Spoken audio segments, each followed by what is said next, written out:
नमस्ते। आज हम सब लोग रेकी का प्रोग्राम स्टार्ट करने चाह रहे हैं।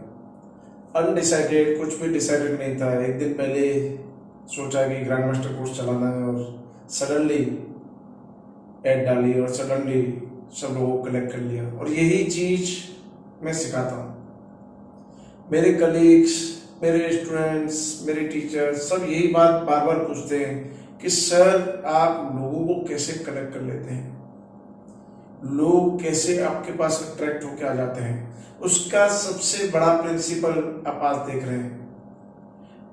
10 से ज्यादा लोग ग्रैंड मास्टर्स बन रहे हैं, 3-4 लोग रेकी फर्स्ट सेकंड डिग्री के हैं, थर्ड डिग्री के हैं, बाकी सब ग्रैंड मास्टर्स बन रहे हैं और सब अनजाने लोग।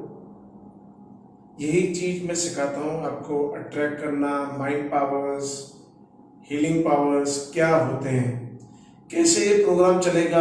हम फर्स्ट एंड सेकंड डिग्री चलाएंगे, जो 3-4 लोग फर्स्ट सेकंड डिग्री के हैं वो वहां से कट आउट हो जाएंगे। रिवीजन करना क्यों इम्पोर्टेंट है? 3-4 लोगों से तो मेरे रिप्लाई भी नहीं दे पाए हूँ। शायद मैं 15 ग्रांड मास्टर्स और कलेक्ट कर सकता था अगर 1-2 दिन का और टाइम होता तो। शायद 15 से फिर नेक्स्ट बैच स्टार्ट हो, यहाँ उन्हें 3-4 दिन का कोर्स कवर करके आपके साथ ही लाया जाएगा। 15 लोग शॉर्ट क्वेश्चंस पूछ रहे थे, मैं रिप्लाई नहीं दे पाया क्योंकि 5,000 से 10,000 मैसेज डेली आते हैं। कितना रिप्लाई करूँ? आप लोगों के भी बहुत मैसेजेस होंगे जिनको मैंने रिप्लाई करा होगा। एंजल्स का कोर्स चल रहा है, एडवांस हिप्नोसिस 2 कोर्सेज चल रहे हैं, हिप्नोसिस कोर्स चल रहा है, एनएलपी कोर्स चल रहा है, 1 एनएलपी मास्टर कोर्स चल रहा है। इन सब कोर्सेज के बावजूद इतने मैसेजेस को रिप्लाई करना, बहुत सारे लोगों को तो मैं रिप्लाई दे नहीं पाता हूँ, देख नहीं पाता हूँ। कुछ अलग अलग प्लेटफॉर्म्स पे भी मैसेजेस आते हैं, वहां पे नहीं देख पाता हूँ। तो कुछ लोगों को ये भी बहुत क्वेश्चन था कि रिवीजन क्यों करें सर, मैं तो मास्टर हूँ, 10 साल से ट्रेन कर रहा हूँ, मैं क्यों रिवीजन करूँ सर? ओनली ग्रैंड मास्टर की फीस बताइए। आप जब सेकंड डिग्री करेंगे बहुत सारी चीजें आप ऐसे सीखेंगे जो आप जानते ही नहीं होंगे। जब आप मेरा मार्क लगाएंगे, जब मेरा नाम आप यूज करेंगे कि मैं ग्रैंड मास्टर बना हूँ, तो डॉक्टर प्रदीप कुमार माखीजानी से बना हूँ, तो आपको वो सब चीजें आनी चाहिए जो डॉक्टर प्रदीप कुमार को आती हैं। बहुत सारी चीजें, सिंबल कैसे वर्क करते हैं, एक एक लाइन का मीनिंग आप भी समझेंगे कि रेकी कितनी बड़ी चीज है। हम तो कभी समझते ही नहीं थे। रेकी से ज्योतिष जानना with in 10 seconds, with in 10 second vastu, with in 10 second, बहुत सारी इमेज चीजें, हर चीज पॉसिबल है रेकी के थ्रू। वो हम सीखेंगे रेकी सेकंड डिग्री के अंदर। थर्ड डिग्री में एडवांस टेक्निक्स होंगी। मास्टर डिग्री में how to handle, how to deliver lectures, कैसे लोगों को अट्रैक्ट करना, कैसे इतने बड़े बड़े बैचेस चलाना, 400 500 लोग। मेरे आप कोर्सेज देखिए 3-3 4-4 हजार लोग कलेक्ट होते हैं। कैसे एक ऐड डालता हूँ, दूसरे तीसरे दिन सारे ग्रुप्स बढ़ जाते हैं। लोग बहुत पूछते हैं सर ये कैसे करते हो? सब टेक्निक्स आपको, मास्टर टेक्निक्स जो मेरे पास हैं वो सब दूंगा। तो प्रोग्राम हम कैसे चलाएंगे? फर्स्ट सेकंड डिग्री पे चलेगा, थर्ड डिग्री पूरा कोर्स चलेगा। How to deliver, how to lectures, कौन कौन सी चीजें उनके अंदर होनी चाहिए, सब टाइम से सेट है। 15-16 घंटे जो आपको सेमिनार चलाना है उसमें सब एक एक मिनट का कैलकुलेशन, जो 27 ईयर्स से मैं सीखा हूं वो सब कैलकुलेशन आपके पास है। क्या क्या क्वेश्चंस अराइज हो सकते हैं? बहुत सारे लोग तो आते ही केवल क्वेश्चंस पूछने के लिए। क्या क्या कंडीशंस अराइज हो सकती है, क्या क्या अच्छी कंडीशन अराइज हो सकती है, क्या क्या वर्स्ट कंडीशन अराइज हो सकती है। मैंने ऐसा भी टाइम देखा जब 6 फुट पानी, मतलब आदमी की हाइट 5 फुट 5.5 फुट होती थी, ये 95 की बात है अहमदाबाद की, जब हॉल में 6 फुट पानी था और हमने क्लास चलाई फुल डे। सुबह हमने 6:30 बजे क्लास चलाई, दिन को 2 बजे तक, 2 बजे से क्लास चलाई शाम को 8 बजे तक। जब 8 बजे थे तब 9 से 10 फुट पानी था और हमने क्लास चलाई। तो क्या क्या चीजें, क्या क्या प्रॉब्लम अराइज हो सकती है। सूटकेस हो गया तो कैसे चलाया, वो सब चीजें शेयर करना। आपके साथ कुछ भी हो सकता है, अच्छी से अच्छी घटना हो सकती है, बुरी से बुरी घटना हो सकती है। बहुत लोग आपके प्रोग्राम को मोटिवेट करने आएंगे, बहुत लोग आपके प्रोग्राम को डीमोटिवेट करने आएंगे, ऐसे ऐसे क्वेश्चंस पूछेंगे जिनका आंसर ही नहीं है। तो सारे क्वेश्चंस फर्स्ट डिग्री में, सेकंड डिग्री में मेरी बुक आपको आएगी, 400 से ज्यादा क्वेश्चंस हैं।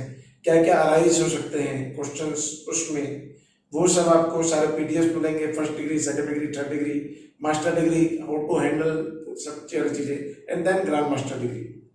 हाईएस्ट डिग्री ऑफ रेकी सीखने में हमारे को सब आनी चाहिए, सब चीजें रेकी से ए टू जेड, और सारे फील्ड जितने लिंक हैं उनके आंसर्स आने चाहिए। क्योंकि बड़े से बड़ा आपके पास योग शास्त्री आएगा, बड़े से बड़ा हिप्नोथेरेपिस्ट आएगा, बड़े से बड़ा माइंड पावर्स वाला आएगा, सब कुछ आएंगे। आप मेरे प्रोग्राम्स में देखिए तो 70-80% सीनियर्स की आती हैं।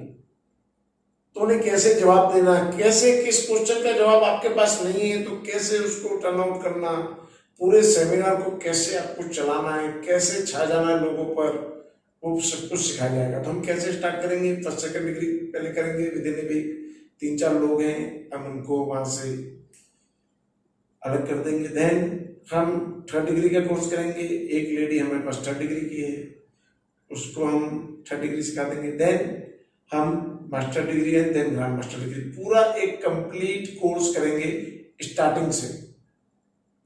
जब हम स्टार्टिंग से करेंगे तो आपके पास जो भी नॉलेज है, आप मास्टर हैं, ग्रैंड मास्टर भी हैं जो फिर से ग्रैंड मास्टरशिप कर रहे हैं, तो अपनी नॉलेज को कुछ टाइम के लिए साइड में रख देना। दोनों को लेके चलोगे कंफ्यूजन क्रिएट होगा। बहुत सारे लोग सिंबल कुछ और यूज कर रहे हैं, जैसे 1-2 लड़कियों ने बताया मुझे कि हम सिंबल ये ट्रेडिशनल यूज नहीं कर रहे हैं, कुछ चेंज सिंबल हम यूज कर रहे हैं। कुछ देर के लिए उसको साइड में रखना, उसके बाद जब सीख जाए पूरा, तब जजमेंट लेना है कि मैं ये करूं कि वो करूं।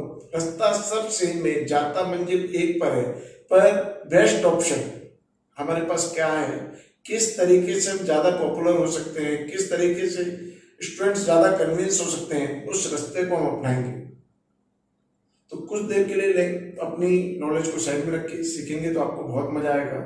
एक परफेक्ट नॉलेज जो भी मैंने कलेक्ट करी है अपनी लाइफ में, वो आपको देने जा रहा हूँ। सब लोग मुझे बहुत कम जानते हैं, हम जान पहचान बढ़ाएंगे इसी कोर्स के अंतर।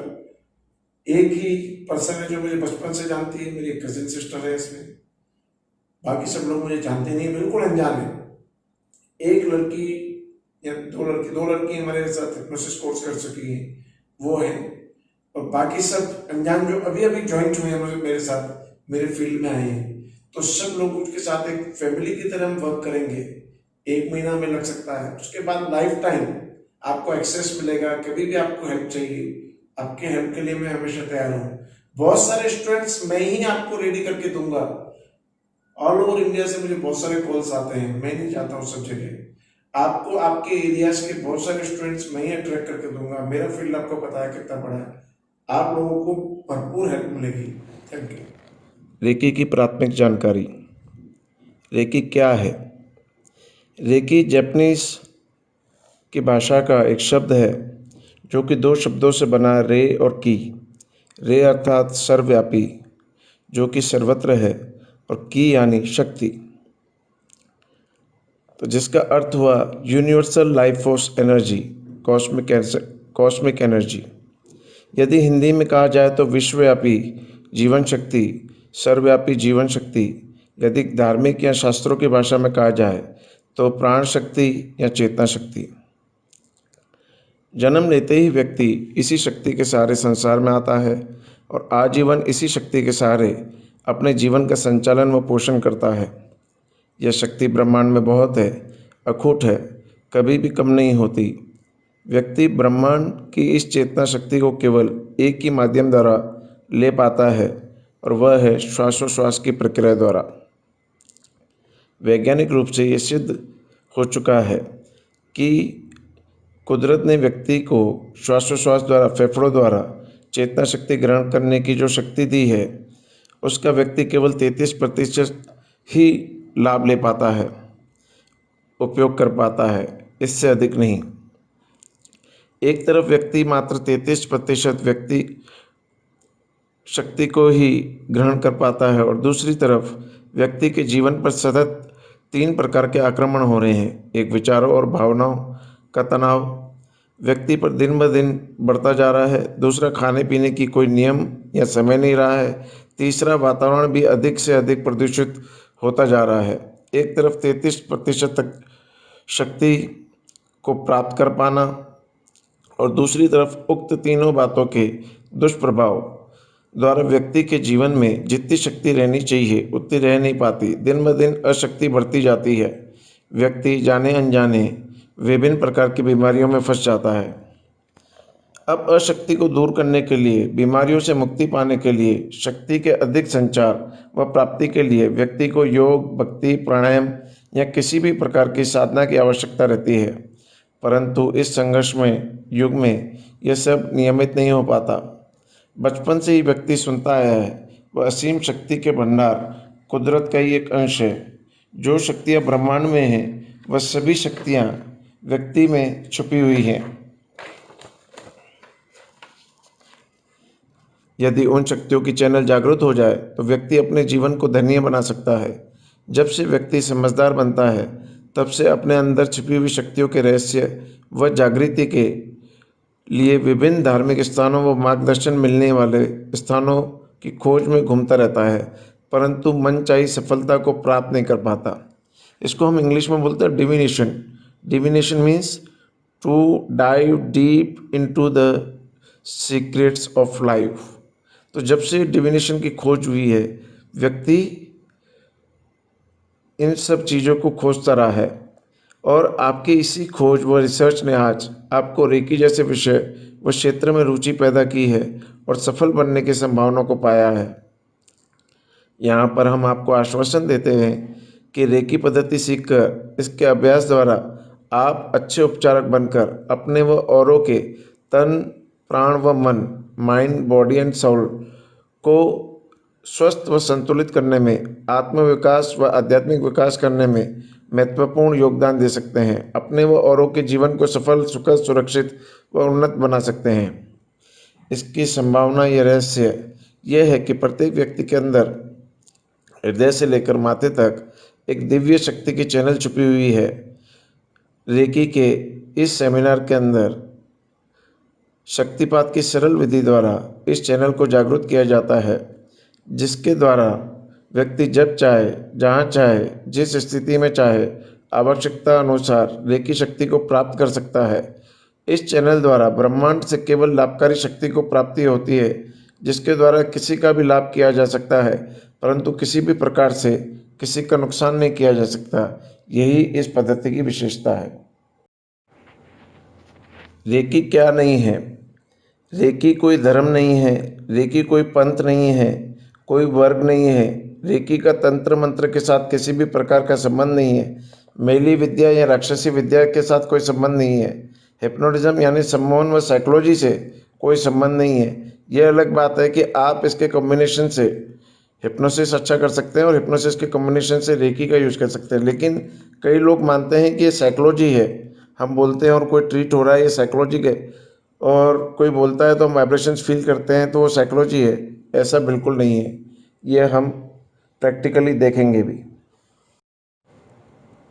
रेकी कैसे सीखी जा सकती है?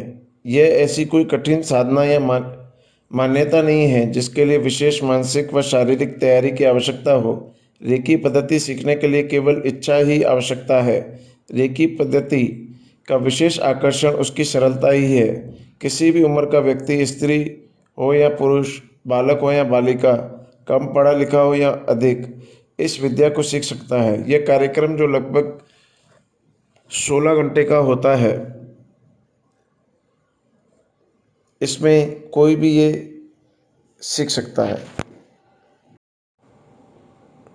रेकी पद्धति सीखने के क्या क्या लाभ हैं?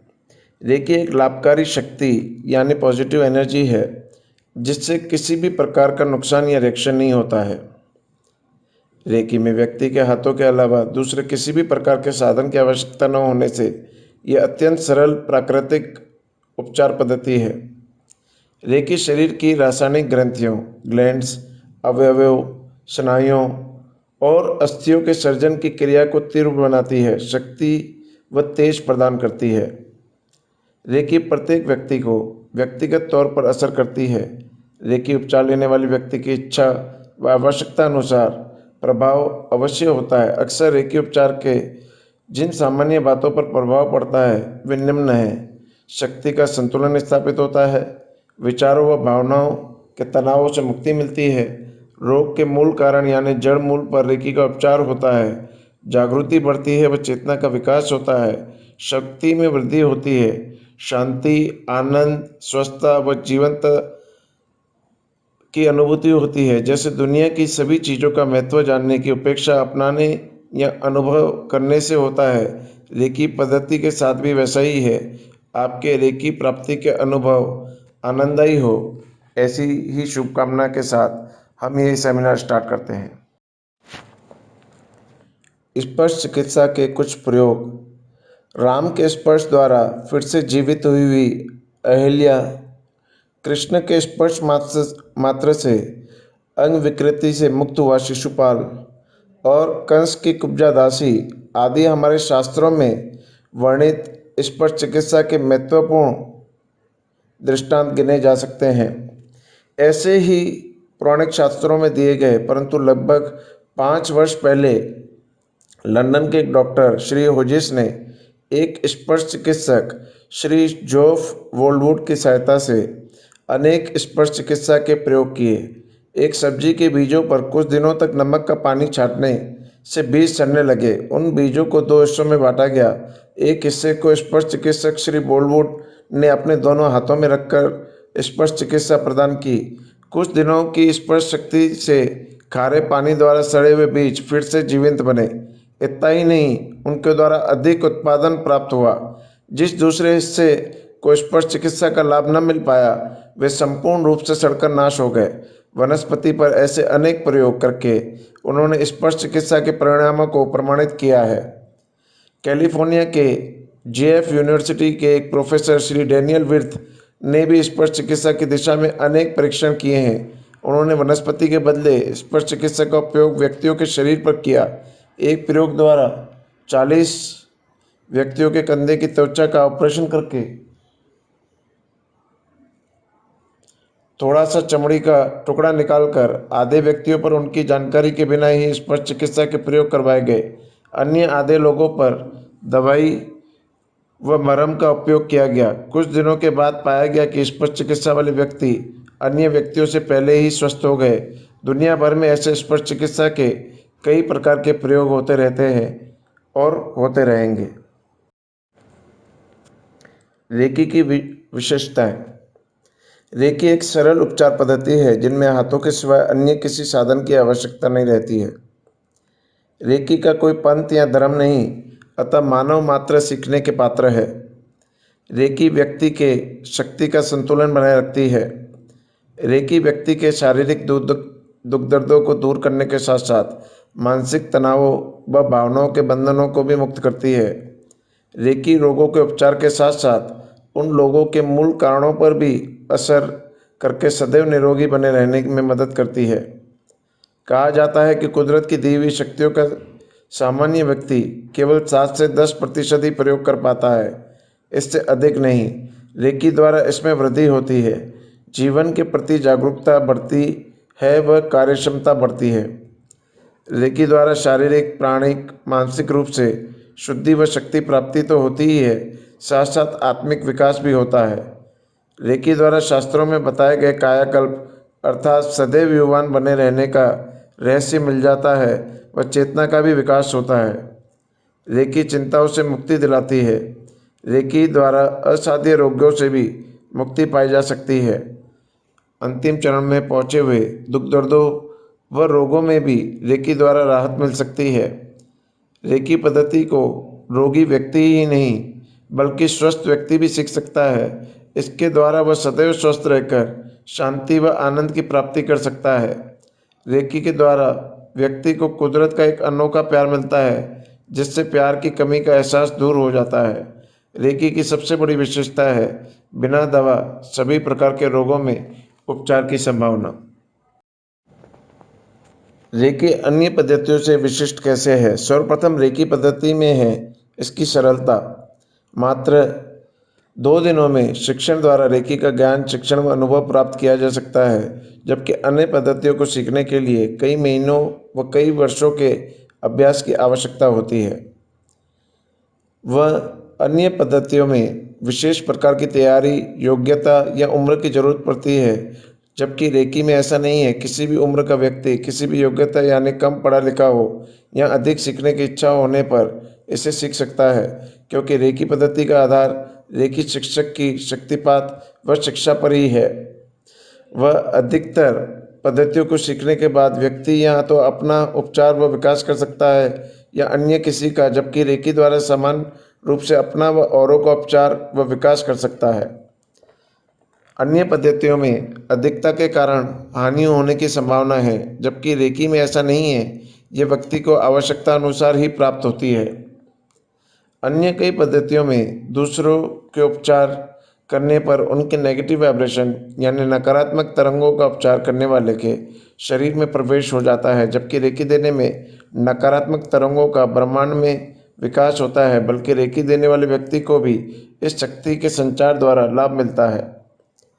अन्य पद्धतियों में उपचार के समय कई प्रकार की सावधानियां रखनी पड़ती है, अन्यथा लाभ की जगह हानि होने की संभावना है, जबकि रेकी में ऐसा नहीं है। रेकी द्वारा एक बार उपचार शुरू करने पर इसका प्रभाव शुरू हो जाता है और केवल संतुलन ही स्थापित होता है।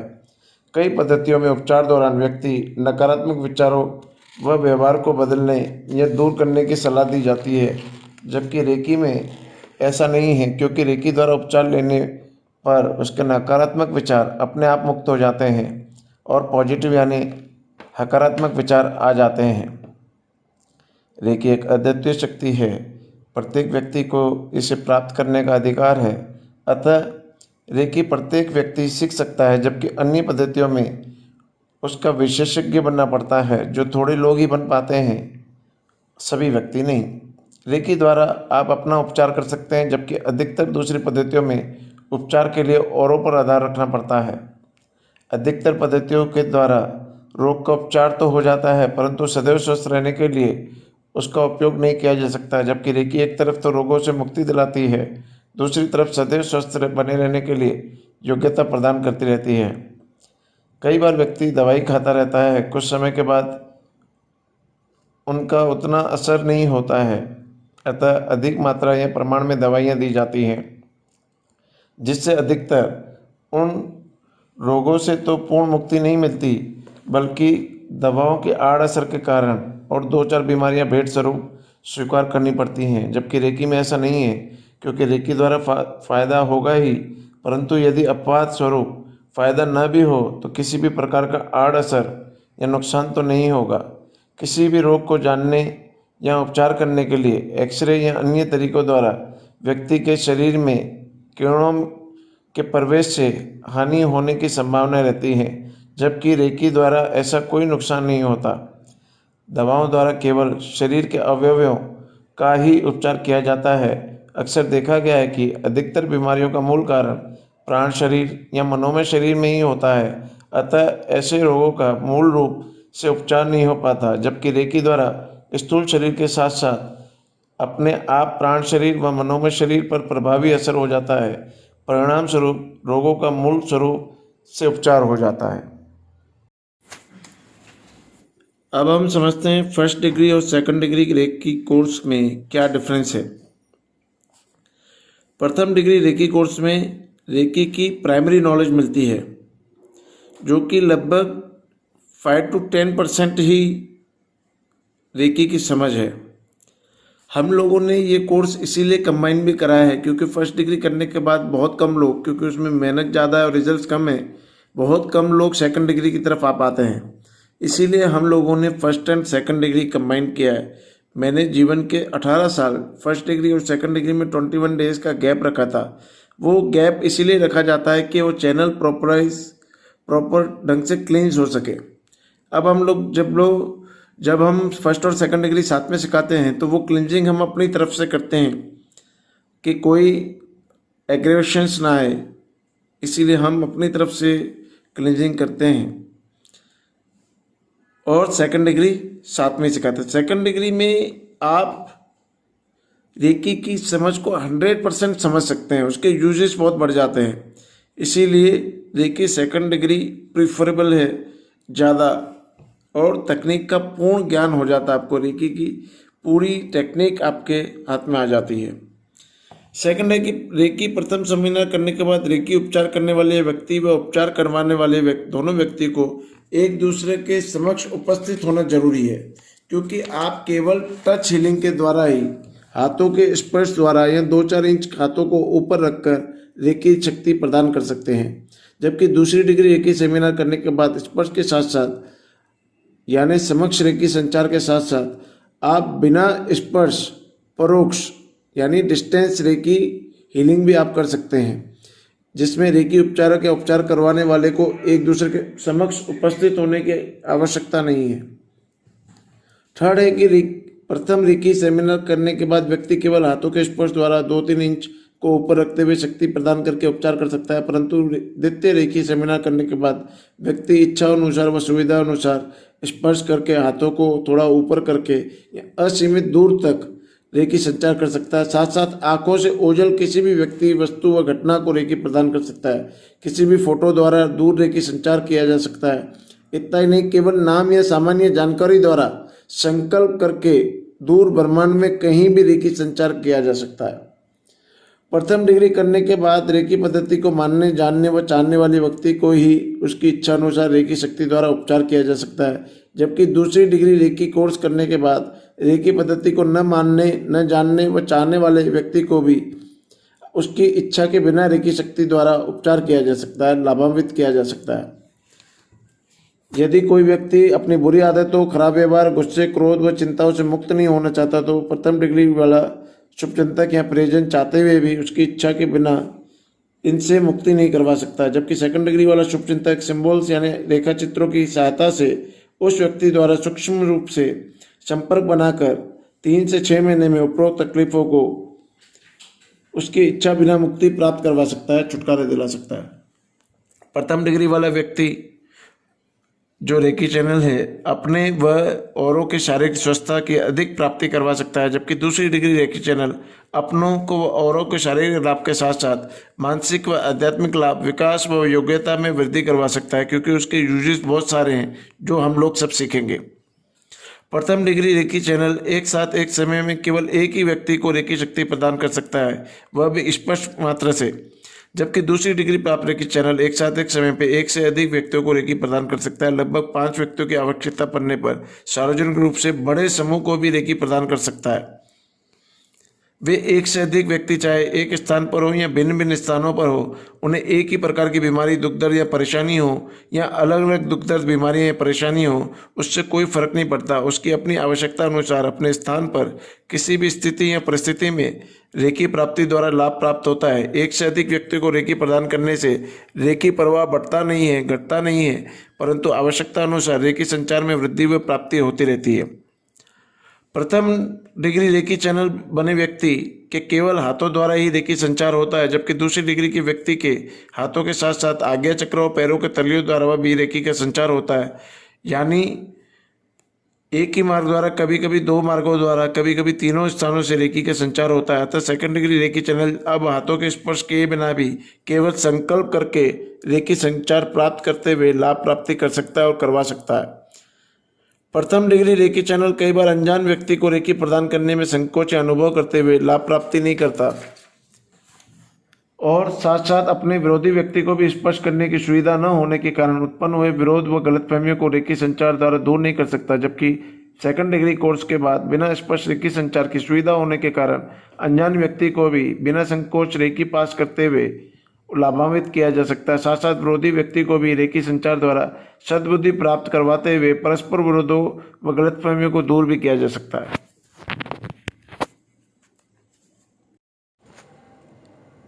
रेकी का इतिहास। मानव इतिहास दौरान सदैव उपचार पद्धतियों में किसी न किसी प्रकार की विश्वव्यापी सर्वव्यापी शक्ति का आधार लिया गया है। रेकी भी एक ऐसी ही शक्ति है जो विश्व में जीवन पैदा करती है, वह उसका पोषण करती है। हजारों वर्ष पहले भारत में ऋषि मुनियों ने चेतना शक्ति और पदार्थ के बारे में गहरा चिंतन किया था। इसी ज्ञान का उपयोग वे तन, मन और आत्मा, माइंड, बॉडी और सोल के उत्थान व संतुलन को स्थापित करते हुए एकात्मता की भावना की ओर ले जाने के लिए करते थे। दूसरे देशों में अन्य धर्मों के साधु संत भी भक्ति व तपस्या द्वारा ऐसी ही शक्तियों को प्राप्त करके अपने व शिष्यों के दुखों को दूर करने में सहायक बनते थे। इस विद्या को गूढ़ यानी गहरी व गुप्त विद्या के रूप में संभाला जाता था। प्राचीन संस्कृति में यह विद्या समग्र रूप से बहुत कम लोगों को प्राप्त थी, विशेषकर साधुओं और गुरुओं को। वे गुरु मौखिक परंपरा द्वारा उन विद्यार्थियों को अपने शिष्यों को प्रदान करते थे, मतलब मुंह से केवल बताकर उनको मौखिक रूप से इसका वर्णन करते थे और कहीं पे भी इसकी कोई किसी भी तरह की लिखी नहीं जाती थी। समय जाते ये विद्याएं लुप्त और गुप्त होती गईं, इसी वजह से लुप्त हो गईं। बिना दवा उपचार की रेकी पद्धति के शोधक डॉक्टर उशुई 19वीं सदी के अंत में जापान के क्योटो शहर में दोदेशा विश्वविद्यालय के प्रधान आचार्य थे। उन्होंने क्रिश्चियन धर्म को ही स्वीकार किया था। एक दिन कुछ विद्यार्थियों ने डॉक्टर उशुई से चर्चा करते हुए उनसे बाइबल की सत्यता के बारे में पूछा। डॉक्टर उशुई ने बाइबल को अक्षरश सत्य मानते हुए उसमें लिखी सभी बातों को स्वीकार किया। तब विद्यार्थियों ने बाइबल में लिखे गए प्रसंगों का वर्णन करते हुए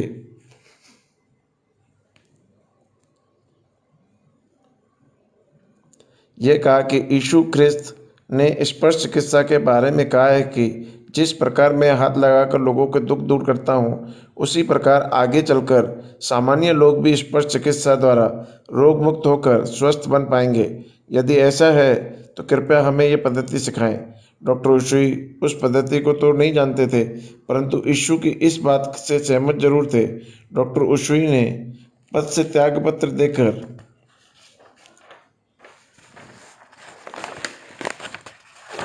बिना दवा उपचार की पद्धति को ढूंढना अपने जीवन का लक्ष्य बनाया।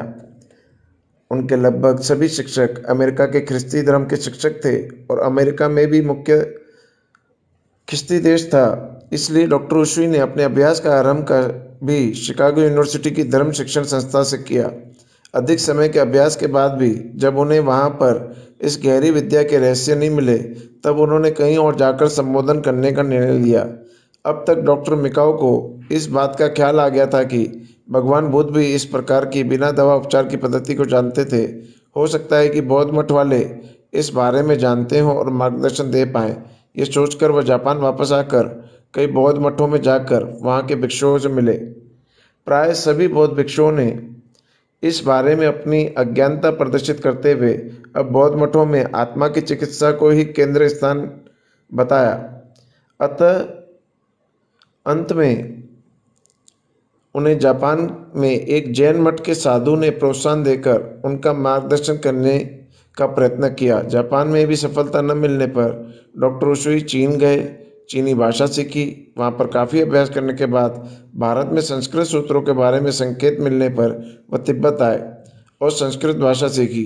अभ्यास करते करते वह संस्कृत सूत्रों में से उन्हें इस प्रकार की चिकित्सा की जानकारी मिली। उन सूत्रों को लेकर वह जापान आ गए। जानकारी मात्र से उन्हें शक्ति के रहस्य प्राप्त न हो सके। उन सूत्रों में सूचित 21 दिन की साधना के लिए वे तैयार हो गए। जापान के क्योटो टाउन के पवित्र माने गए कुरियामा पर्वत पर उन्होंने साधना करने का निश्चय किया। 21 दिन की गिनती के लिए उन्होंने अपने पास एक थैले में 21 पत्थरों को रखा। साधना का प्रत्येक दिन पूरा होने पर एक पत्थर फेंक देते थे। साधना करते करते 20 दिन पूरे होने पर भी उन्हें कुछ प्राप्ति न हो सकी। फिर भी वे पूरी श्रद्धा व विश्वास के साथ 21वें दिन भी भक्ति में बैठे। साधना करते करते कुछ समय के बाद जब उनकी आंख खुली तो सामने से सूर्य की ओर से उनकी ओर आता हुआ एक प्रकाश पुंज दिखा। इस प्रकाश पुंज को देखकर वह दिग्भ्रम की स्थिति में आ गए। आती हुई उस शक्ति के कारण उन्हें अपने विनाश की कल्पना होने लगी। अतः वह भयभीत व विचलित हो गए। दूसरे ही क्षण उन्हें 21वें दिन की पूर्ण हो रही साधना के परिणाम स्वरूप आती हुई शक्ति किसी शुभ संकेत के रूप में दिखने लगी। भय व आनंद की मिलीजुली भावनाओं के साथ वह स्थिर ही थे कि वह शक्ति उनके समीप आकर आगे चक्र में प्रवेश कर गई। डॉक्टर उशुई अर्धबेहोशी की अवस्था में वहीं पर गिर गए। उन्हें तो अपने अंदर शक्ति के प्रवेश से मर जाने का एहसास हुआ। अर्धबेहोशी की अवस्था में उन्हें इंद्रधनुष की सुनहरे रंगों की झलकियाँ दिखने लगी। धीरे धीरे उसी अवस्था में उनके अंदर रेकी पद्धति का संपूर्ण ज्ञान स्थापित होने लगा। कुछ घंटों के बाद जब डॉक्टर उशुई जागृत हुए तो वे अपने अंदर अजीब सी दिव्य शक्ति व स्फूर्ति के संचार और प्राप्ति का अनुभव करने लगे। ऐसी स्थिति में प्राप्त कर डॉक्टर उशुई कुदरत की और कृतज्ञता के भाव ग्रेटिट्यूड का भाव लाते हुए आनंद में आकर झूमने लगे। यह उनके जीवन का असाधारण प्रसंग था। अब तक साधना के 21 दिन भी पूरे हो गए थे। इस अनोखी अनुभूति की चर्चा करने के लिए वे जैन मठ के बौद्ध भिक्षु से मिलने के लिए जल्दी जल्दी पर्वत से नीचे उतरने लगे।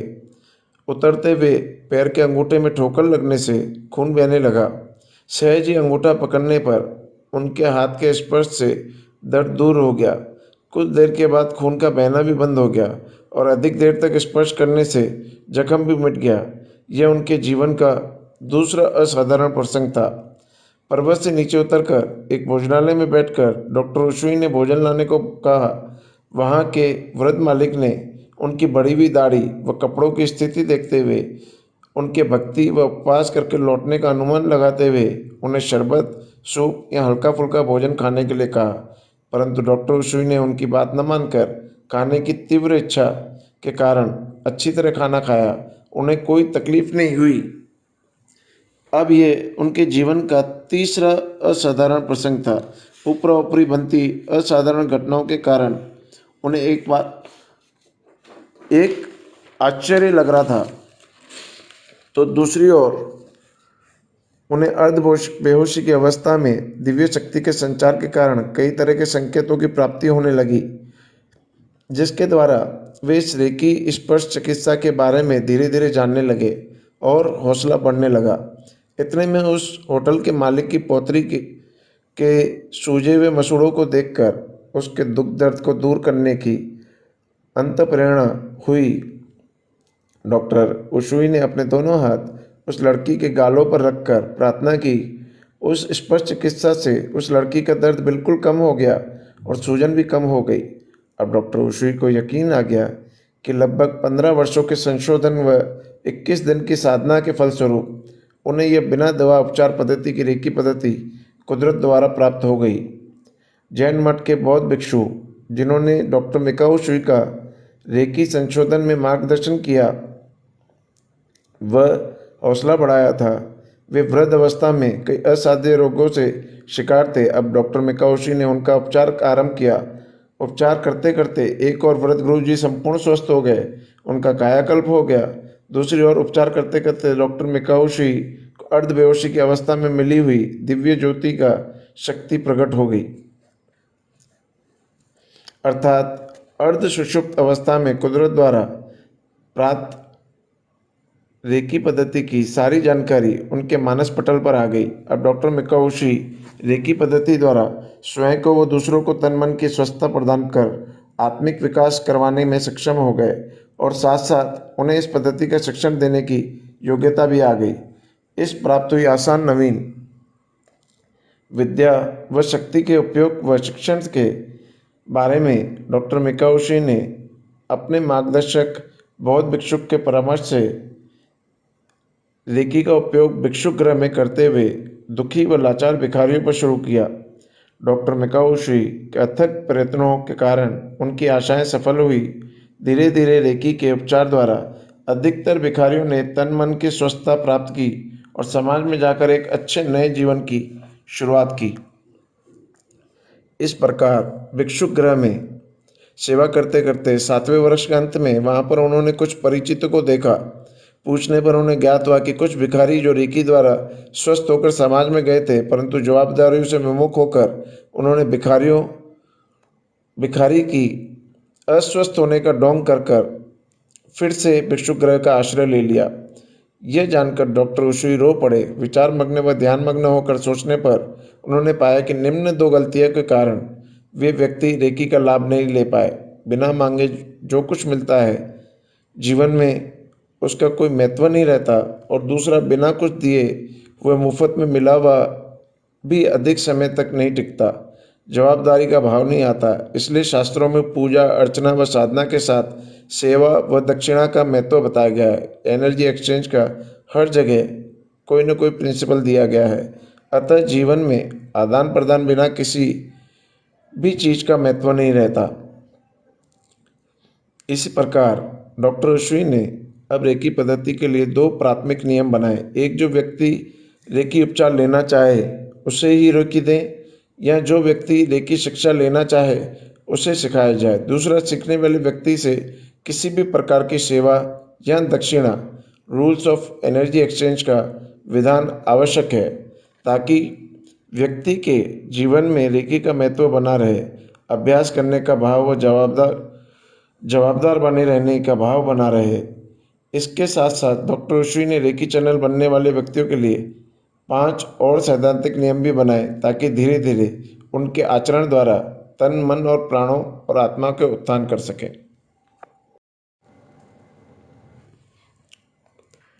अब डॉक्टर उशुई भिक्षु गृह को छोड़कर समाज में आए।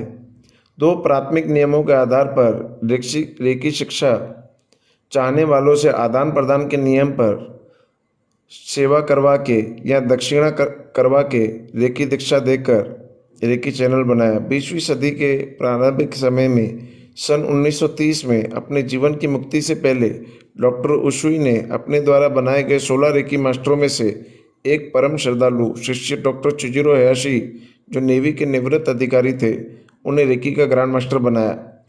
रेकी के प्रचार प्रसार की संपूर्ण जवाबदारी सौंपते हुए उन्हें अपना उत्तराधिकारी बनाया। डॉक्टर चिजुरो हयाशी ने टोक्यो शहर में सन 1924 में लगभग 47 वर्ष की उम्र में डॉक्टर उशुई द्वारा रेकी का उत्तराधिकार स्वीकारते हुए सर्वप्रथम रेकी उपचार केंद्र की स्थापना की।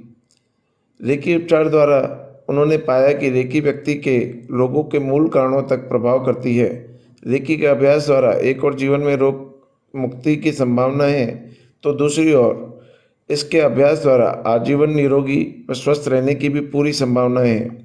सन 1935 की बात है। एक महिला जिसका नाम तकाटा हवायो था, वह मूल जापान की महिला थी। उनका जन्म सन 1900 में हुआ था। उसका विवाह अमेरिका के सेची नामक एक युवक के साथ हुआ था। अचानक 35 वर्ष की छोटी सी उम्र में ही विधवा हो जाने से कई प्रकार के रोगों की शिकार हो गई थी। रोग मुक्ति के लिए ऑपरेशन करवाने की सलाह मिलने पर वे जापान उपचार व ऑपरेशन करवाने आई। ऑपरेशन टेबल पर बिना ऑपरेशन के रोग मुक्ति की अंत प्रेरणा होने पर उन्हें डॉक्टर हयाशी के रेकी उपचार केंद्र की जानकारी प्राप्त हुई। उन्होंने ऑपरेशन के बदले रेकी द्वारा उपचार करवाने का निश्चय किया। सन 1935 में टोक्यो का रेकी उपचार केंद्र में हयाशी की देखरेख में तकाटा हवायो का उपचार आरंभ हुआ। देखते ही देखते कुछ महीनों में रेकी उपचार द्वारा जो महिला अति व्याधियों के कारण मौत के मुंह में जा रही थी, वह संपूर्ण स्वस्थ हो गई। रेकी द्वारा संपूर्ण स्वस्थता की प्राप्ति होने से तकाटा हवायो अत्यधिक प्रभावित हुई। उन्होंने इस क्षेत्र में आगे बढ़कर लोगों की सेवा करके जीवन को सार्थक बनाने का निश्चय किया। रेकी क्षेत्र में पुरुषों की प्रधानता के कारण तकाटा हवायो की रेकी क्षेत्र में आगे बढ़ने की संभावनाएं बहुत कम थी।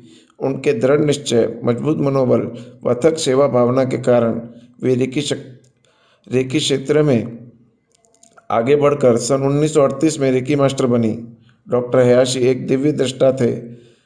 अब उन्हें ख्याल आ गया था कि द्वितीय विश्व युद्ध होने वाला है और जापान में विनाश लीला होने वाली है। न तो वे इस विनाश को देखना चाहते थे और न ही नेवी अधिकारी होने के कारण हिंसक प्रवृत्तियों में फिर से हिस्सा लेना चाहते थे। अतः डॉक्टर हयाशी ने अपने द्वारा बनाए गए 13 रेकी मास्टरों में से एक तकाटा हवायो को रेकी पद्धति की सुरक्षा व प्रचार प्रसार की पूरी जवाबदारी सौंप दी। 10 मई 1941 में डॉक्टर हयाशी ने किसी संस्कार समारोह में पहने जाने वाले विशेष वस्त्रों को धारण किया। अपने संबंधियों, मित्रों और परिचितों की उपस्थिति में सभानतापूर्वक अपने देह का त्याग किया। तकाटा हवायो ने डॉक्टर हयाशी की अंतिम संस्कार विधि व सेवा की। कुछ समय के लिए जापान के अपने शहर हवायो में रहने चली गई। उसी समय शुरू हुए द्वितीय विश्व युद्ध के कारण अमेरिका स्थित जापानियों पर बहुत अत्याचार हुए और उन्हें कैद कर लिया गया क्योंकि जापान अमेरिका के विरुद्ध लड़ रहा था। परंतु सौभाग्यवश तकाटा हवायो जापान में होने के कारण इन सभी अत्याचारों से बच गई। द्वितीय विश्व युद्ध पूरा होने पर गुरुजी डॉक्टर हयाशी की ही आज्ञानुसार रेकी के रक्षण व प्रचार प्रसार के लिए वे अमेरिका आई। अमेरिका के इतिहास के अत्याचारी व कष्टदायक मैकार्थी युग में भी इस नन्ही सी महिला ने पूरी हिम्मत के साथ अकेले रेकी की मशाल को लेकर दुखी लोगों के जीवन में एक नई चेतना व रोशनी की लहर को प्रसारित किया। रेकी उपचार द्वारा लोगों की नई चेतना जागृत करते हुए 1970 में उन्होंने रेकी शिक्षक बनाना शुरू करे। 1980 तक 21 रेकी शिक्षकों को तैयार किया। दिसंबर 1980 में वे अपने जीवन से मुक्त हो गई। अपने जीवन की मुक्ति से पहले रेकी शिक्षकों के साथ विचार विमर्श करके उन्होंने 2 रेकी एसोसिएशन बनाई। एक का नाम अमेरिकन रेकी अलायंस रखा व दूसरी संस्था का नाम अमेरिकन इंटरनेशनल रेकी एसोसिएशन रखा। पहली संस्था के मुख्य स्थान पर तकाटा हवायो की पोत्री फिलिस लुई फ्योरमोटो है और दूसरी संस्था के मुख्य स्थान पर बारबरा वेबर है। दोनों संस्थाओं में रेकी के शिक्षण की एक ही पद्धति है। अब तो दुनिया भर में हजारों रेकी शिक्षक समाज में अपनी सेवाएं प्रदान कर रहे हैं।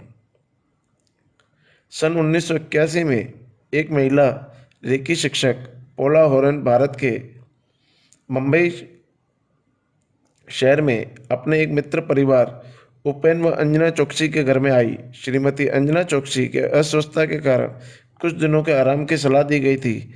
पोला की रेकी स्पर्श चिकित्सा के कुछ सेशन देने पर वे जल्दी स्वस्थता की प्राप्ति कर गई। बिना दवा मात्र स्पर्श चिकित्सा में स्वस्थता की प्राप्ति होने पर उन्हें बड़ा आश्चर्य लगा व उन्हें इसे सीखने की इच्छा दिखाई। इस समय मुंबई में सर्वप्रथम रेकी सेमिनार प्रथम डिग्री का आरंभ हुआ जिसमें लगभग 30 सदस्यों ने हिस्सा लिया। कुछ समय बाद द्वितीय रेकी सेमिनार दूसरी डिग्री का आयोजन हुआ। रेकी पद्धति के दुर्लभ परिणामों को देखकर 1991 जनवरी में भारत के 2 रेकी शिक्षक बने, जिनमें से एक प्रवीण भाई पटेल थे जो अहमदाबाद में रहते थे। दूसरी महिला शिक्षक श्रीमती श्यामल ध्रुवे थी। इस प्रकार श्रीमती श्यामल ध्रुवे ने मुंबई में रेकी का शिक्षा केंद्र का आयोजन किया और प्रवीण जी ने अहमदाबाद में रेकी शिक्षा शिविरों का आयोजन किया। रेकी शिक्षा को लेकर नानक वल्लानी जी ने पीडी पटेल से ज्ञान प्राप्त करा और नानक वल्लानी जी से मैंने 1992 में रेकी फर्स्ट डिग्री और सेकंड डिग्री के कोर्स करे और दिसंबर 1992 में मैं रेकी ग्रैंड मास्टर बना और उसके बाद रेकी का प्रचार प्रसार करने का जिम्मा उठाया। आज दिन तक रेकी का प्रचार प्रसार करता चला आ रहा हूँ। आभार विधि क्या है? जब हम फर्स्ट लाइन बोलते हैं कि मैं अपना आभार मानता हूँ, I feel gratitude of my self, तो हम क्या अपने आप के लिए ग्रेटिट्यूड फील करते हैं, अपनी सोल के लिए ग्रेटिट्यूड फील करते हैं। जितने भी लोग हैं ईगो के अंदर सब कुछ मैं हूँ, मैं करना जो है हर चीज़ में कि ये सब मैं कर रहा हूँ, उस चीज़ को भूलते हैं हम। इस लाइन को बोलकर अपने ईगो को एक साइड में रखते हैं कि मैं अपना आभार मानता हूँ, मैं अपने मैं अपना ग्रेटिट्यूड फील करता हूँ, अपनी सोल का ग्रेटिट्यूड फील करता हूँ। जो कुछ है ये सोल है, मैं नाश्वर हूँ, मेरा शरीर कुछ नहीं है, मैं कुछ नहीं हूँ, जो कुछ है सोल है। तो हम सोल को इनवाइट करते हैं अपनी। सेकंड लाइन जब हम बोलते हैं मैं रेकी शक्ति का आभार मानता हूँ, तो जो कुछ है रेकी शक्ति है वो सर्वोपरि है। हम यूनिवर्स को सर्वोपरि मानते हैं। होता क्या है कि हमारे ईगो के कारण जैसे ही हमारा ईगो जागृत होता है 5-6 साल की अवस्था में, ये चक्रस सुषुप्त हो जाते हैं, हमारी आध्यात्मिक चैनल बंद हो जाती है। हम इस ईगो को रिलीज करके उस यूनिवर्स को कॉल करते हैं अपने पास, उस यूनिवर्स को सर्वोपरि मानते हैं और एंड लाइन में हम रेस्पेक्ट दिखाते हैं हमारे गुरुओं और पूज्य पात्रों को। तो जब कभी हमें रेकी स्टार्ट करनी होगी, हमें आभार विधि करनी जरूरी है। समझिए कि आपको बीच में कोई कॉल आ गया, आप उठ जाते हैं, कोई दिक्कत नहीं है, आप फिर से आभार विधि कीजिए, फिर से उसी पॉइंट से स्टार्ट कर सकते हैं। आप ब्रेक लेना चाहते हैं 15 मिनट का, आधे घंटे का, हो सकता है आपको कोई काम आ जाए घंटे 2 घंटे का, कोई बात नहीं, आप उठ जाइए। और कई बार देखिए फ्लो बंद नहीं होता है, उसके लिए आप ट्राई कर सकते हैं कि पानी से हाथ धोना। पानी से जब हाथ धोते हैं तो इंस्टेंटली फ्लो बंद हो जाता है, तो आप एक टैप ऑफ वाटर के नीचे फुल फ्लो से पानी चल रहा हो, उसमें आप हाथ रख के फ्रैक्शन ऑफ सेकंड्स में आपका फ्लो बंद हो जाएगा। तो आभार विधि हम जब जब करेंगे, जब हमें देखिए स्टार्ट करनी होगी, हर पॉइंट पे हम आभार विधि नहीं करते हैं। तो आभार विधि एक की समझ लीजिए इग्निशन को स्टार्ट करने के लिए। तो हम आभार विधि सेकंड डिग्री में भी करते हैं, तो आपको आभार विधि प्रॉपरली, कल हम आभार विधि सीखेंगे पार्टनर को कैसे देते हैं उसकी। आज हमने सेल्फ ट्रीटमेंट की आभार विधि सीखी है, जो कि 3 लाइनों में होती है। Thank you. आज के फिजिकल साइंस ने अपने क्षेत्र में उल्लेखनीय प्रगति की है। वैज्ञानिक प्रशंसा के पात्र हैं कि उन्होंने प्रयासों से आज व्यक्ति को मशीन युग में अनेक प्रकार की सुविधाएं प्राप्त कराई हैं और अनेक कष्ट दूर करे हैं। यद्यपि ये सर्वसम्मत है कि प्रत्येक बुद्धिमान व्यक्ति की प्रत्येक प्रवृत्ति का उद्देश्य दुख से छूटना और सुख को प्राप्त करना होता है। आधुनिक युग के प्रयास व नए नए आविष्कार भी इसी नियम का अनुसरण करते हैं। आज का भौतिक विज्ञान इतना उन्नत होने पर भी क्या कारण है कि मानव दुखों से छूट नहीं पा रहा है और पूर्ण व स्थायी सुख को प्राप्त नहीं कर पा रहा है, हम इसके बारे में आज समझेंगे। देखा गया है कि सामान्य रूप से हम केवल इस दिखते हुए स्थूल शरीर को ही अपना संपूर्ण जीवन मान लेते हैं। बस यही हमारी अज्ञानता है। इसलिए हम जीवन में आए हुए दुख दर्दों के प्रवेश व मूल कारणों को नहीं जान पाते। जब दुखों के मूल कारणों को ही नहीं जान पाएंगे तो भला उसका निवारण हम कैसे कर पाएंगे। इसी अज्ञानता के कारण शरीर में आए सभी दुख दर्दों को हम केवल शारीरिक व्याधि मानकर उनका उपचार करते रहते हैं, जिनके उपचार में हम अधिकतर असफल ही रहते हैं या सफल होने के भ्रम को पालकर कुछ समय के बाद किसी न किसी बड़ी बीमारी का शिकार हो जाते हैं। क्या हमने कभी इस बात पर विचार किया है कि हम या हमारे प्रिय व्यक्ति इतने समय के उपचार के बाद भी ठीक क्यों नहीं हो पाते? दवाओं से मुक्ति क्यों नहीं मिल पाती, बल्कि दवाएं लेते लेते व्यक्ति अशक्त हो जाता है। दवाओं में कई प्रकार के रिएक्शन का शिकार होकर व्यक्ति उस मूल बीमारी से तो छुटकारा नहीं पाता, परंतु दवाएं खाते खाते उनसे वे क्षणिक आराम व राहत के बाद उन दवाओं के बुरे असर के कारण कुछ और बीमारियों को उत्पन्न करने व पालने पर मजबूर हो जाता है।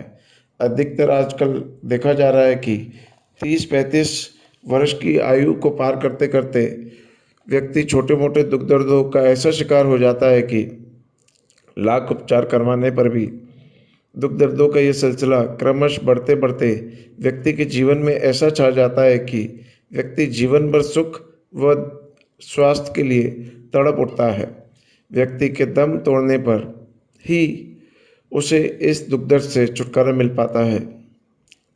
हाँ, यदि व्यक्ति को किसी प्रकार की साधना, भक्ति व शक्ति का योग्य मार्गदर्शन व सहारा मिल जाए तो दुख दर्दों के मूल कारणों जो सूक्ष्म शरीर में निहित हैं उन पर प्रभाव डालकर मुक्ति प्राप्त करके संपूर्ण स्थिरता व स्वस्थता की प्राप्ति कर सकता है। केवल यह स्थूल शरीर ही हमारा संपूर्ण जीवन नहीं है। इस स्थूल शरीर के चारों ओर 6 सूक्ष्म शरीर और हैं जो व्यक्ति को दिखाई तो नहीं देते, परंतु उनका व्यक्ति के जीवन की स्वस्थता से गहरा संबंध है। वे हैं प्राण शरीर और मनोमय शरीर, सूक्ष्म शरीर, कारण शरीर, महाकारण शरीर, चैतन्य शरीर और विराट शरीर। इस प्रकार इन 7 शरीर को द्वारा ही हमारे जीवन में संतुलन बनता है। फिर जब तक उनका संतुलन स्थापित नहीं होता तब तक वो व्यक्ति का स्वस्थ होना असंभव होता है। तो हमारे शरीर में 7 शरीर हैं। शरीर के आसपास 6 शरीर और भी हैं। सबसे पहले तो हमारी फिजिकल बॉडी आती है, स्थूल शरीर, उसके बाद आती है ऑरा बॉडी, जिसको हम इथरिक बॉडी भी बोलते हैं और प्राण शरीर भी बोलते हैं। उसके बाद आता है हमारी एस्ट्रल बॉडी, सूक्ष्म शरीर, कॉजल बॉडी, कारण शरीर, मनोमय शरीर, मेंटल बॉडी, ब्रह्म शरीर, चैतन्य शरीर और विराट शरीर, कॉस्मिक बॉडी। तो ये 7 शरीरों का ज्ञान होना हमें बहुत ज़रूरी है अगर हम किसी भी एनर्जी हीलिंग की तरफ जाते हैं। सामान्य व्यक्तियों की तो इतनी गहराई में जाने की आवश्यकता नहीं है, ये सभी बातें तो योगियों के लिए हैं। सामान्य व्यक्ति को जीवन स्वस्थ रहने के लिए, तनावों से मुक्ति पाने के लिए हम 3 शरीरों के बारे में ज़्यादा जानकारी प्राप्त करेंगे। अब हम इन 3 शरीरों को समझते हैं। सबसे पहला है स्थूल शरीर, जिसको समझना हमारे लिए बहुत ज़रूरी है। जो शरीर हमें दिखाई देता है वह स्थूल शरीर है, फिजिकल बॉडी है। प्राय सभी दुख दर्दों को यही शरीर भोगता है। इसी शरीर के माध्यम द्वारा किसी भी रोग के कारणों की जानकारी प्राप्त करके उस रोग का निदान किया जाता है। इस वैज्ञानिक युग में भी सभी प्रकार के दुख दर्दों के कारण की जानकारी प्राप्त नहीं हो पाती। ऐसे रोगों को वायरल इन्फेक्शन या एलर्जी बताकर निश्चित उपचार नहीं किया जाता। आज कई व्यक्ति ऐसे हैं जो शरीर के विभिन्न अंगों में हो रही पीड़ा से परेशान हैं, परंतु डॉक्टर उन्हें मन का वहम है कहकर टाल देते हैं। वास्तव में जिस व्यक्ति को दर्द हो रहा है वही उस पीड़ा को जानता है कि ये वहम है या हकीकत है। वैसे तो डॉक्टर व वैज्ञानिकों का कहना है कि किसी भी बड़ी बीमारी के होने के में 3 से 10 वर्षों का समय लगता है। अब सवाल ये उठता है कि व्यक्ति के अंदर आए उस महारोग का प्रभाव इतने समय तक कहाँ रहता है और किस प्रकार की टेस्ट में दिखाई क्यों नहीं देता। इस बात को समझने के लिए हमें शरीर के साथ साथ जीवन के और 2 शरीरों को भी जानना पड़ेगा, क्योंकि शरीर में उत्पन्न हुई अधिकतर बीमारियों का कारण हमारा प्राण शरीर व मनोमय शरीर ही है। स्थूल शरीर तो निमित्त मात्र है। तो अब हम समझते हैं प्राण शरीर को, एनर्जी बॉडी या हमारी ऑरा बॉडी को। सामान्य व्यक्ति में ये प्राण शरीर स्थूल शरीर के चारों ओर लगभग 3 से 8 इंच के घेरे में स्थित है। प्राण शरीर एक प्रकार से व्यक्ति का कवच है जो नेगेटिव वाइब्रेशन को व्यक्ति के शरीर में प्रवेश होने से रोकता है।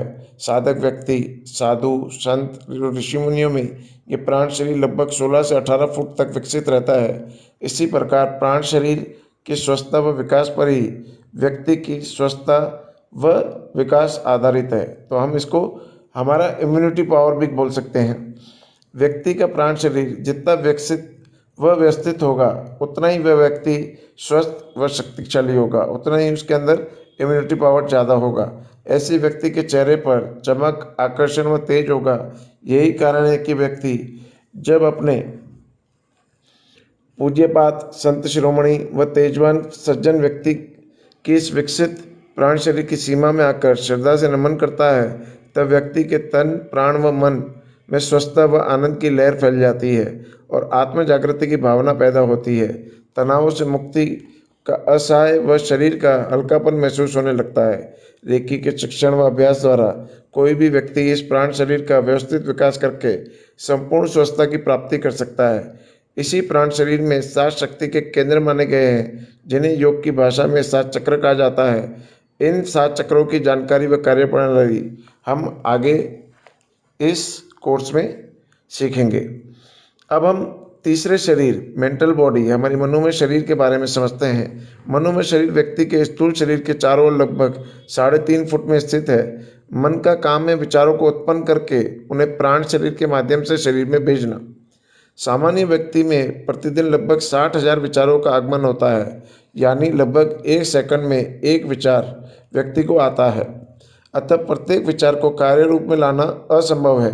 मन में 2 प्रकार की शक्तियाँ मानी गई हैं, एक देवी और दूसरी राक्षसी, एक सृजनात्मक, दूसरी विसर्जनात्मक, एक पॉजिटिव, दूसरी नेगेटिव। कोई भी तरह का थॉट होगा तो या तो पॉजिटिव होगा या नेगेटिव होगा। उनसे जो एनर्जी प्रोड्यूस होगी वो भी या तो पॉजिटिव होगी या नेगेटिव होगी। पॉजिटिव से पॉजिटिव एनर्जी प्रोड्यूस होगी और नेगेटिव थॉट से नेगेटिव एनर्जी प्रोड्यूस होगी। इन्हीं मन के उत्पन्न विचारों के अनुरूप ही व्यक्ति के जीवन का संचालन होता है। अब जीवन के 3 शरीरों का संक्षिप्त विवरण करने के बाद उनकी कार्य पद्धति के कारण किस प्रकार व्यक्ति के शरीर में दुख दर्दों व बीमारियों का प्रवेश होता है, ये जानने का प्रयत्न करेंगे हम। मन का काम भिन्न भिन्न प्रकारों के विचारों को उत्पन्न करके प्राण शक्ति को पास करना है, और प्राण शक्ति का क्या काम है और कैसे रोग पैदा होते हैं, हम अगले लेक्चर में सुनते हैं।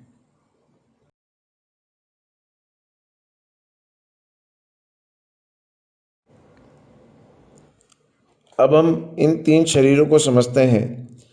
सबसे पहला है स्थूल शरीर, जिसको समझना हमारे लिए बहुत ज़रूरी है। जो शरीर हमें दिखाई देता है वह स्थूल शरीर है, फिजिकल बॉडी है। प्राय सभी दुख दर्दों को यही शरीर भोगता है। इसी शरीर के माध्यम द्वारा किसी भी रोग के कारणों की जानकारी प्राप्त करके उस रोग का निदान किया जाता है। इस विकसित वैज्ञानिक युग में भी सभी प्रकार के दुख दर्दों के कारण की जानकारी प्राप्त नहीं हो पाती।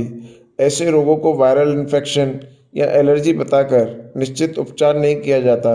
आज कई व्यक्ति ऐसे हैं जो शरीर के विभिन्न अंगों में हो रही पीड़ा से परेशान हैं, परंतु डॉक्टर उन्हें मन का वहम है कहकर टाल देते हैं। वास्तव में जिस व्यक्ति को दर्द हो रहा है वही उस पीड़ा को जानता है कि ये वहम है या हकीकत है।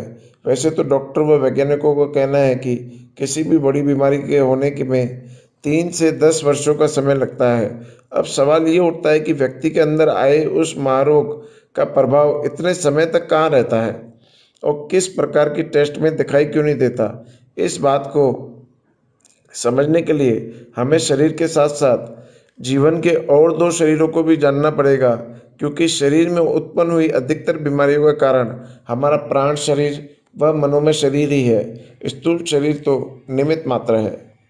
तो अब हम समझते हैं प्राण शरीर को, एनर्जी बॉडी या हमारी ऑरा बॉडी को। सामान्य व्यक्ति में ये प्राण शरीर स्थूल शरीर के चारों ओर लगभग 3 से 8 इंच के घेरे में स्थित है।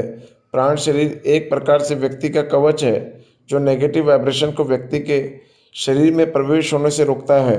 साधक व्यक्ति, साधु, संत, ऋषि मुनियों में ये प्राण शरीर लगभग 16 से 18 फुट तक विकसित रहता है। इसी प्रकार प्राण शरीर की स्वस्थता व विकास पर ही व्यक्ति की स्वस्थता व विकास आधारित है। तो हम इसको हमारा इम्यूनिटी पावर भी बोल सकते हैं।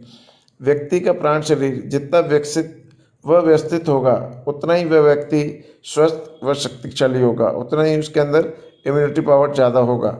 ऐसे व्यक्ति के चेहरे पर चमक, आकर्षण व तेज होगा। यही कारण है कि व्यक्ति जब अपने पूज्यपात संत शिरोमणि व तेजवान सज्जन व्यक्ति की इस विकसित प्राण शरीर की सीमा में आकर श्रद्धा से नमन करता है, तब व्यक्ति के तन, प्राण व मन में स्वस्थता व आनंद की लहर फैल जाती है और आत्म जागृति की भावना पैदा होती है। तनाव से मुक्ति का असहाय व शरीर का हल्कापन महसूस होने लगता है। रेकी के शिक्षण व अभ्यास द्वारा कोई भी व्यक्ति इस प्राण शरीर का व्यवस्थित विकास करके संपूर्ण स्वस्थता की प्राप्ति कर सकता है। इसी प्राण शरीर में 7 शक्ति के केंद्र माने गए हैं, जिन्हें योग की भाषा में 7 चक्र कहा जाता है। इन 7 चक्रों की जानकारी व कार्यप्रणाली हम आगे इस कोर्स में सीखेंगे। अब हम तीसरे शरीर, मेंटल बॉडी, हमारी मनोमय शरीर के बारे में समझते हैं। मनोमय शरीर व्यक्ति के स्थूल शरीर के चारों ओर लगभग 3.5 फुट में स्थित है। मन का काम है विचारों को उत्पन्न करके उन्हें प्राण शरीर के माध्यम से शरीर में भेजना। सामान्य व्यक्ति में प्रतिदिन लगभग 60,000 विचारों का आगमन होता है, यानी लगभग 1 सेकंड में एक विचार व्यक्ति को आता है। अतः प्रत्येक विचार को कार्य रूप में लाना असंभव है। मन में 2 प्रकार की शक्तियाँ मानी गई हैं, एक देवी और दूसरी राक्षसी, एक सृजनात्मक, दूसरी विसर्जनात्मक, एक पॉजिटिव, दूसरी नेगेटिव। कोई भी तरह का थॉट होगा तो या तो पॉजिटिव होगा या नेगेटिव होगा। उनसे जो एनर्जी प्रोड्यूस होगी वो भी या तो पॉजिटिव होगी या नेगेटिव होगी। पॉजिटिव से पॉजिटिव एनर्जी प्रोड्यूस होगी और नेगेटिव थॉट से नेगेटिव एनर्जी प्रोड्यूस होगी। इन्हीं मन के उत्पन्न विचारों के अनुरूप ही व्यक्ति के जीवन का संचालन होता है। अब जीवन के 3 शरीरों का संक्षिप्त विवरण करने के बाद उनकी कार्य पद्धति के कारण किस प्रकार व्यक्ति के शरीर में दुख दर्दों व बीमारियों का प्रवेश होता है, ये जानने का प्रयत्न करेंगे हम। मन का काम भिन्न भिन्न प्रकारों के विचारों को उत्पन्न करके प्राण शक्ति को पास करना है। और प्राण शक्ति का क्या काम है और कैसे ये रोग पैदा होते हैं, हम अगले लेक्चर में सुनते हैं।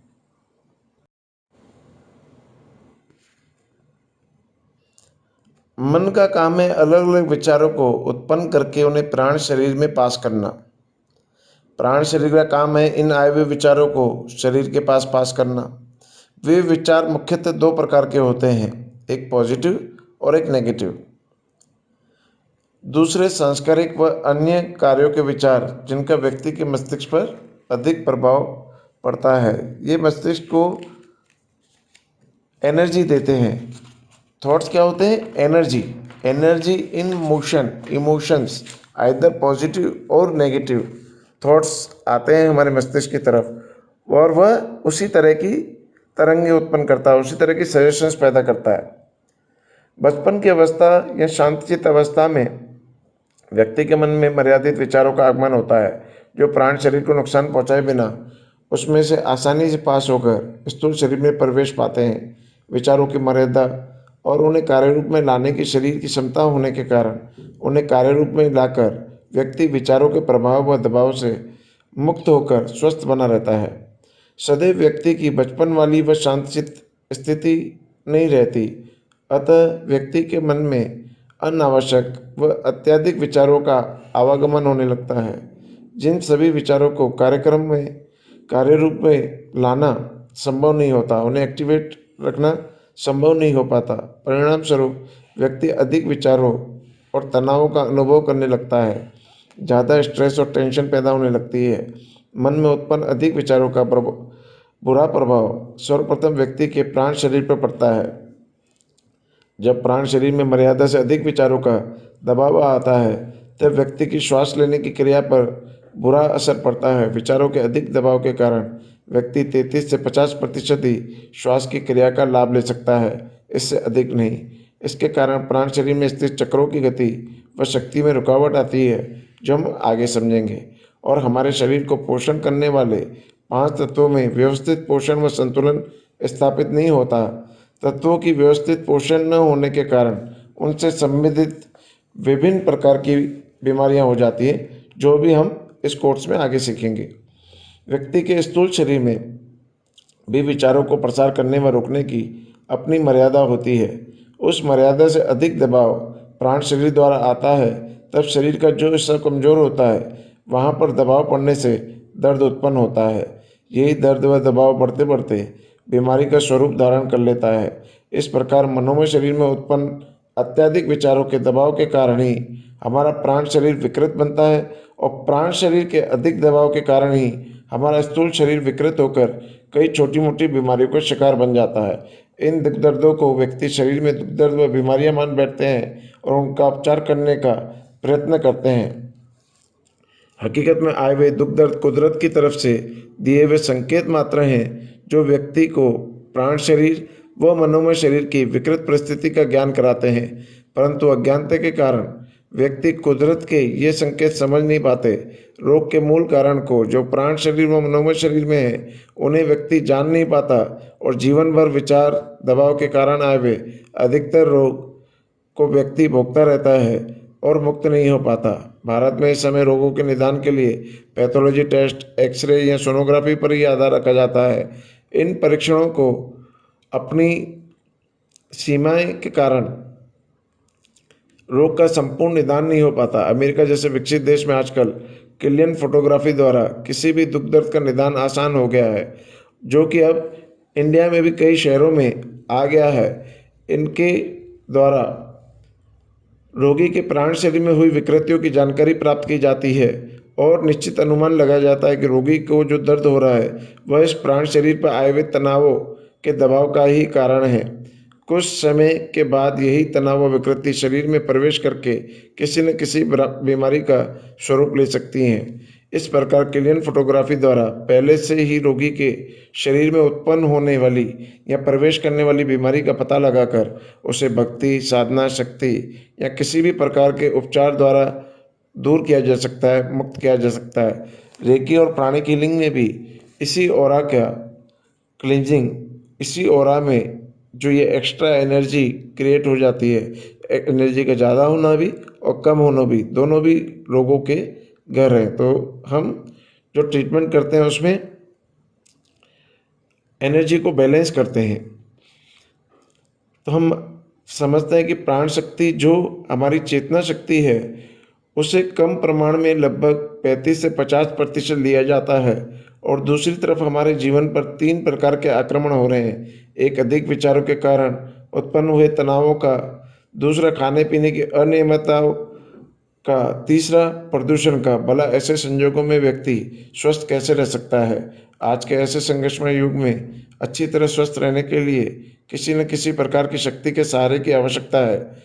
यह शक्ति किसी भी प्रकार के व्यायाम, साधना, भक्ति या रेकी द्वारा प्राप्त हो सकती है। शक्ति प्राप्ति के और तरीकों से रेकी पद्धति अति सरल व सुगम है, क्योंकि रेकी में अन्य पद्धतियों की तरह निश्चित नियमों का,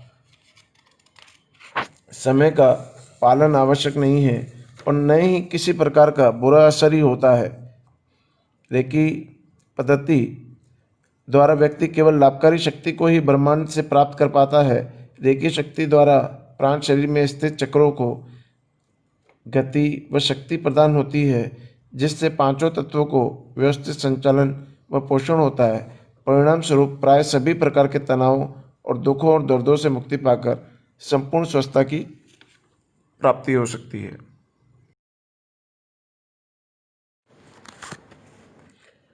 मूलाधार चक्र, रूट चक्र। रंग इसका रेड होता है, लाल कलर। सुप्रारेनल ग्लैंड को कंट्रोल करता है। किडनीज, ब्लैडर व रीढ़ की हड्डी को नियंत्रित करता है। कार्य क्षेत्र, यह चक्र शारीरिक शक्ति, सर्जन शक्ति, कुंडली शक्ति का केंद्र है। यहाँ शारीरिक शक्ति से अर्थ रीढ़ की हड्डी व अन्य हड्डी को स्थिर रहने की शक्ति प्रदान करना है। इंद्रियां यहाँ पर होने से व्यक्ति की सर्जन शक्ति का आधार यहीं पर है। शक्ति स्रोत, चेतना और स्फूर्ति या जड़ता और सुस्ती। किसी भी प्रकार की सेवा के या साधना द्वारा व्यक्ति में चेतनता व स्फूर्ति बनी रहती है, जिससे व्यक्ति सदैव स्वस्थ, सुखी, आनंदित व स्वाधीन रह सकता है। अन्यथा सुस्ती के कारण जड़ता का जीवन जीकर अस्वस्थ, दुखी, असंतोषी व पराधीन होकर रह जाता है। इस चक्र का संबंध पृथ्वी तत्व, अर्थ एलिमेंट से है। बहुत ही इंपॉर्टेंट एलिमेंट है। अर्थ से हमें क्या मिलती है? फर्टिलिटी। तो फर्टिलिटी प्लस किसी भी चीज़ का डेवलप होना, उत्पन्नता होना, इवन पैसों में भी बढ़ोतरी। आप क्या करते हैं, धरती में बीज डालते हैं तो वो पौधा बन के बढ़ता है, पानी डालते हैं तो वो पेड़ बन जाता है। तो इंक्रीमेंट जितने भी हैं, चाहे वो फाइनेंशियल हैं, लग्जरीज हैं, इंक्रीमेंट जितनी भी हैं, उसके लिए मूलाधार चक्र, रूट चक्र बहुत इम्पोर्टेंट है। पृथ्वी तत्व के असंतुलित होने से शरीर में जड़ता आती है, मन उदास रहता है, शरीर भारी भारी से लगता है, हड्डियों संबंधी रोग होते हैं, किसी भी प्रकार की कमजोरी, चक्कर आना आदि बीमारी होती है। और पृथ्वी तत्व न भविष्य की चिंताएं, जब भविष्य की चिंताएं होती है तो हमारा बेस हिलता हुआ हमें दिखता है। तो भविष्य की चिंताओं के लिए भी हमें इसी चक्र को रेकी ज़्यादा देनी है। स्वादिष्टान चक्र, रंग ऑरेंज है, नारंगी। गोनेट ग्रंथि से, गोनेट ग्लैंड से संबंध है। यह चक्र जनन अवयव, हमारे गायनिक जितने भी ऑर्गन्स हैं उनको नियंत्रित करता है। यह चक्र जातीय शक्तियों व भावनाओं का केंद्र है। स्त्री पुरुष के आकर्षण व सेक्स का केंद्र है। शक्ति स्रोत, आत्मसर्जन या संसार सर्जन। व्यक्ति या तो संयमित होकर अपना आत्मविकास करता है या सेक्स व उसके विचारों द्वारा संचार का सर्जन करता है। इस चक्र का संबंध जल तत्व से है, इसीलिए जल संबंधी, जल के कम होने से जितनी भी डिजीज होंगी या जल के अधिक होने पे जितनी भी डिजीज होंगी वह इस चक्र द्वारा ठीक होती है। दोनों न एलिमेंट न कम होने चाहिए न ज़्यादा होने चाहिए। समझिए कि जल अगर शरीर में कम होगा या इस दुनिया में कम होगा तो जल की कमी बहुत लगेगी। उतना ही चाहिए जितना में नीडेड है। अगर अधिक हो जाएगा तो भी बाढ़ आ जाएगी और पहले आ जाएगी। तो एक बैलेंस्ड होना बहुत ज़रूरी है और उस बैलेंस के लिए ही हम रेकी देते हैं, चाहे वो अग्नि तत्व हो। अग्नि तत्व आप कुकिंग करते हैं, समझिए आप अगरबत्ती जलाकर कुकिंग करेंगे तो कुकिंग नहीं होगी, वो कच्चा रह जाएगा। और अग्नि तत्व की अधिकता होगी तो वो खाना ही जल जाएगा। तो बहुत इम्पोर्टेंट है तत्वों का बैलेंस होना। जल तत्व के असंतुलित होने से कफ व सर्दी संबंधित रोग होते हैं। मूत्र दोष, पेशाब की मात्रा में बहुत कम या अत्यधिक आना, नींद में पेशाब आना, शरीर में सूजन होना, पुरुषों की जनन अवयवों की तकलीफें, स्त्रियों की जनाना तकलीफें, गैनिक सारी प्रॉब्लम्स जो भी हैं, संतान उत्पत्ति की तकलीफें, इनफर्टिलिटी, सेक्स की तकलीफें आदि इसी चक्र के अंतर्गत आती हैं। मणिपुर चक्र। मणिपुर चक्र का रंग होता है पीला, येलो कलर। एड्रेनल ग्लैंड के साथ इसका संबंध होता है। मणिपुर चक्र पेट, लीवर व पित्ताशय को नियंत्रित करता है। यह चक्र शक्ति व समझदारी का केंद्र है। इस चक्र को सूर्य चक्र भी कहते हैं। यहीं से पूरे शरीर में शक्ति का संचार होता है और निश्चित टेम्परेचर या निश्चित तापमान बना रहता है। जो हमारा टेम्परेचर कंट्रोल रहता है वो इसी चक्र के कारण रहता है। शक्ति स्रोत है इसका आनंद, ईर्ष्या और द्वेष। ये जो हम इमोशंस बता रहे हैं ये साइकोसोमेटिक कॉजेस, जहाँ पे हमारे इमोशन जाकर, जो थॉट्स जाकर अफेक्ट डालते हैं, उनको हम समझने की कोशिश कर रहे हैं। आधुनिक वैज्ञानिक युग में विचारों के अधिक दबाव व सोच के कारण व्यक्ति का अधिक बुद्धिमान तो बनता जा रहा है, परंतु वह शायद अपनी समझदारी को खोता जा रहा है। तभी तो ईर्ष्या व द्वेष के चक्कर में आकर व्यक्ति अपने वास्तविक स्वरूप व आनंद को भूलता जा रहा है। और जो आनंद और ईर्ष्या से नेगेटिव वाइब्रेशंस क्रिएट होती है, उनसे हमारा मणिपुर चक्र बहुत ज़्यादा डिस्टर्ब होता है। इस चक्र का संबंध अग्नि तत्व से है, फायर एलिमेंट से है और बहुत ही इम्पोर्टेंट एलिमेंट है हमारी बॉडी का। अग्नि तत्व के असंतुलित होने से गर्मी संबंधी रोग होते हैं, चमड़ी के रोग, रक्त संबंधी बीमारियां, दस्त व उल्टियाँ, अपचा, इंडाइजेशन, डायबिटीज, एसिडिटी, गैस आदि के लिए, चमड़ी के गोरेपन के लिए, मुहासों को दूर करने के लिए, वजन बढ़ाने या घटाने के लिए, किसी भी प्रकार की एलर्जी व इन्फेक्शन को दूर करने के लिए, किसी भी प्रकार के खाने पीने की रुचि या अरुचि के लिए मणिपुर चक्र पर ही अधिक रेकी प्रदान करनी है। बहुत ही इम्पोर्टेंट चक्र है, सबसे बड़ा चक्र है और सबसे बड़ा कार्य क्षेत्र है। आप देखेंगे कि ऑर्गन्स मैक्सिमम बॉडी के हमारे स्टमक रीजन में है, इसीलिए बहुत ही इम्पोर्टेंट चक्र माना गया है। स्वादिष्टान चक्र, रंग ऑरेंज है, नारंगी। गोनेट ग्रंथि से, गोनेट ग्लैंड से संबंध है। ये चक्र जनन अवयव, हमारे गायनिक जितने भी ऑर्गन्स हैं उनको नियंत्रित करता है। यह चक्र जातीय शक्तियों व भावनाओं का केंद्र है। स्त्री पुरुष के आकर्षण व सेक्स का केंद्र है। शक्ति स्रोत आत्मसर्जन या संसार सर्जन। व्यक्ति या तो संयमित होकर अपना आत्मविकास करता है या सेक्स व उसके विचारों द्वारा संचार का सर्जन करता है। इस चक्र का संबंध जल तत्व से है, इसीलिए जल संबंधी, जल के कम होने से जितनी भी डिजीज होंगी या जल के अधिक होने पे जितनी भी डिजीज होंगी वह इस चक्र द्वारा ठीक होती है। दोनों न एलिमेंट न कम होने चाहिए न ज़्यादा होने चाहिए। समझिए कि जल अगर शरीर में कम होगा या इस दुनिया में कम होगा तो जल की कमी बहुत लगेगी। उतना ही चाहिए जितना में नीडेड है। अगर अधिक हो जाएगा तो भी बाढ़ आ जाएगी और पहले आ जाएगी। तो एक बैलेंस्ड होना बहुत ज़रूरी है और उस बैलेंस के लिए ही हम रेकी देते हैं, चाहे वो अग्नि तत्व हो। अग्नि तत्व आप कुकिंग करते हैं, समझिएगा आप अगरबत्ती जलाकर कुकिंग करेंगे तो कुकिंग नहीं होगी, वो कच्चा रह जाएगा। और अग्नि तत्व की अधिकता होगी तो वो खाना ही जल जाएगा। तो बहुत इम्पोर्टेंट है तत्वों का बैलेंस होना। जल तत्व के असंतुलित होने से कफ व सर्दी संबंधित रोग होते हैं। मूत्र दोष, पेशाब की मात्रा में बहुत कम या अत्यधिक आना, नींद में पेशाब आना, शरीर में सूजन होना, पुरुषों की जनन अवयवों की तकलीफें, स्त्रियों की जनाना तकलीफें, गैनिक सारी प्रॉब्लम्स जो भी हैं, संतान उत्पत्ति की तकलीफें, इनफर्टिलिटी, सेक्स की तकलीफ़ें आदि इसी चक्र के अंतर्गत आती हैं। अनाहत चक्र, हृदय चक्र। रंग हरा है, थाइमस ग्रंथि के साथ संबंध है। यह चक्र हृदय, फेफड़ों, लीवर व रक्त संचार की पद्धति को, ब्लड सर्कुलेशन को नियंत्रित करता है। कार्य क्षेत्र है प्रेम व भावनाओं का केंद्र।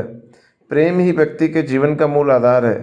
तो जितनी भी इमोशंस प्रेम संबंधी होगी उसके लिए हृदय चक्र को हम ज़्यादा हील करते हैं। शक्ति का स्रोत है प्रेम या धिक्कार और भय।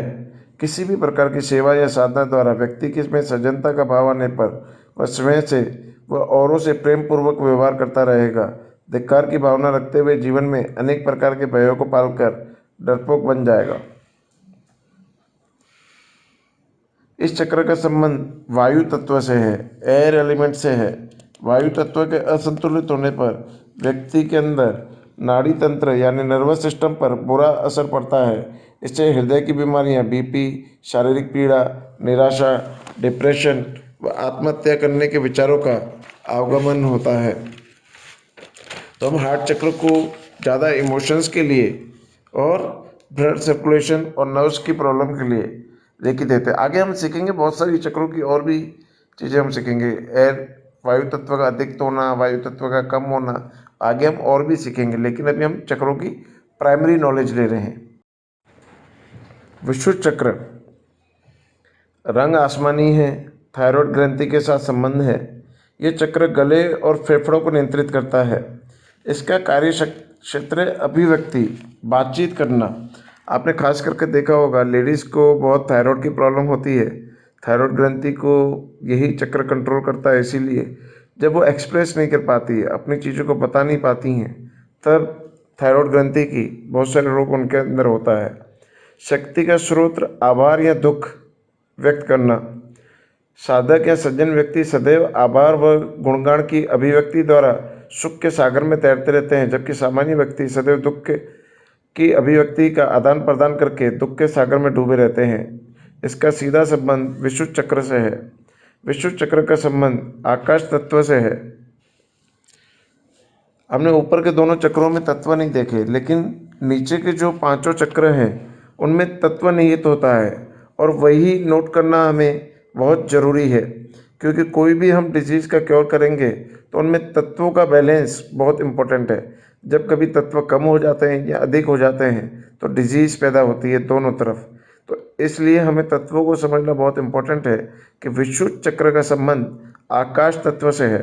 आकाश तत्व के असंतुलन होने पर त्रिदोष होता है। वात, पित्त और कफ की अधिकता के कारण व्यक्ति खांसता रहता है। ऐसा तभी होता है जब व्यक्ति अपने अंदर आए हुए विचारों और अनुभूतियों को कह भी नहीं सकता और सह भी नहीं सकता और रह भी नहीं सकता है। तो विशुद्ध चक्र को एक्सप्रेस करने के लिए और आकाश तत्व को बैलेंस करने के लिए हम रेकी ज़्यादा देते हैं। आज्ञा चक्र या थर्ड आई चक्र, इसका रंग नीला यानी डार्क ब्लू कलर होता है। पिट्यूटरी ग्लैंड के साथ संबंध होता है।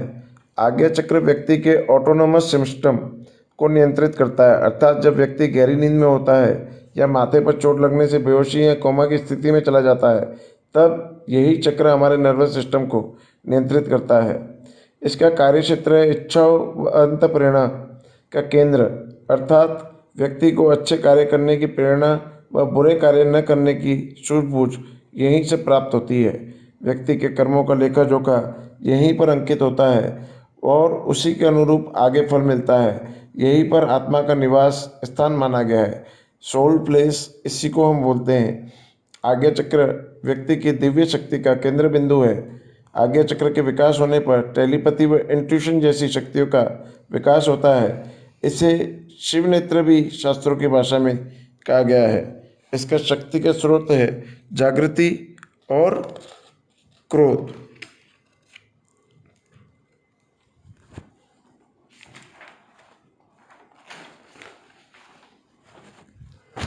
किसी भी प्रकार की साधना द्वारा व्यक्ति के जीवन में सही ज्ञान व जागृति आती है, आत्मिक विकास होता है और क्रोध पर नियंत्रण आता है। अन्यथा बिना साधना व्यक्ति अज्ञान के कारण क्रोध में जीवन जीकर अंधकार में जा गिरता है। सहस्त्रा चक्र की पीनियल ग्रंथि व आज्ञा चक्र की पिट्यूटरी ग्रंथि में से जो हार्मोन्स निकलते हैं वही सारे हार्मोन्स हमारी ग्लैंड्स को संचालित करते हैं। इसीलिए भी इन दोनों चक्रास की बहुत ही वैल्यू हम मानते हैं। सबसे पहले हम सहस्त्रा चक्र यानी क्राउन चक्र को समझते हैं, जो कि माथे के ऊपर के हिस्से में स्थित है। इसका रंग जामुनी यानी वायलट है। इसका संबंध पीनियल ग्रंथि से होता है। माथे के ऊपर के हिस्से को नियंत्रित करता है। कार्य क्षेत्र है आध्यात्मिक प्रगति। आध्यात्मिक विकास या मुक्ति की कामना करने वाले व्यक्ति को इस चक्र का विकास करना आवश्यक है। इसका नाम सहस्त्रार्थ इसलिए है क्योंकि इसकी 1000 पेटल्स, जिस तरह कमल के फूल की पंखुड़ियाँ होती हैं, ऐसी पंखुड़ियाँ होती हैं और 1000 पंखुड़ियाँ होती हैं। जैसे जैसे आप इस पे शुद्धिकरण करते चले जाते हैं, वो पेटल्स खुलती चली जाती है और जब वो पूरी की पूरी 1000 पेटल्स खुल जाती है, पूरा सहस्त्रार्थ चक्र ओपन हो जाता है, उस व्यक्ति को हम एनलाइटेंड बीइंग बोलते हैं।